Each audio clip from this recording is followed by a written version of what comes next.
On the political crisis in Thailand, I'm now joined in the studio by RT's media analyst Evgeny Belenky, who spent 16 years in Thailand working as a correspondent. Evgeny, thank you very much for being here with us. Well, as we just heard, that the situation is really serious there in Thailand and escalating by the minute. So, and the ousted Prime Minister Thaksin Shinawatra is calling for a revolution. So, is this a likely scenario, in your opinion? Well, by now, anything can happen. We remember this, like in December, his opponents, the so-called yellow shirts, occupied the airport and caused a lot of damage to the infrastructure and to business and to the country. Now we see that the red shirts are rapidly gaining on them. And the red shirts, those who are wearing red shirts are the ones who are supporting... Yes. But the main problem here is about, well, democracy, first of all. Could you tell us, like, if we just take a look back, how did it all come to this? What led to this escalation of conflict there? Well, if you go back to, like, as far as September 2006, when the coup occurred, that was a coup that against ousted the Prime Minister. Thaksin, yes. Well, he was blamed for being populist, which may be true, but he did do a lot for the poor part of the population of Thailand. And he was accused of corruption. So after his ousting, there was a military government. Then a new election was called, and Thaksin supporters won it fair and square. Right? So that's when first the yellow shirt protesters came into the scene.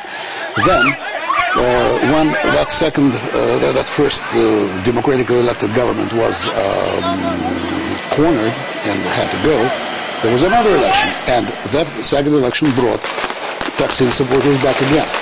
The problem here is about democracy, because it's personal ambitions of Thaksin, for sure, personal ambitions of his opponents too. But at the moment, it's more about democracy already, because the red shirts do have a point, which is that the democratic process was cut short back in 2006 and hasn't resumed since. So they want an election, and if there happens an election, they will win again. Okay, so how effective are the current protests? Well, before Saturday, I thought they would be milder, and they won't be so violent. That violence in Pattaya came as a surprise for many. But I don't think they will be getting more violent unless the government goes for it with firearms. You know, if there will be shooting, then this current government is ended, for sure. And on the other hand, even if finally a new election is called, about 60-something% of the population still support Thaksin. So Pheu Thai party, the party of Thaksin at the moment, may win it again. So in that case, we'll have yellow shirts coming back, and there will be again a lot of chaos and destruction around. So it all sounds very, very complicated, but is there any end in sight to the political unrest there, in your opinion? Well, hopefully yes, because you see, the formal logic of democracy is that they should disperse the parliament and elect anew. But in that case, we see yellow shirts coming back to probably seize the government house again, the airports, etc., etc. So probably the current government, the government that was appointed, maybe is playing a role of some kind of buffer or some kind of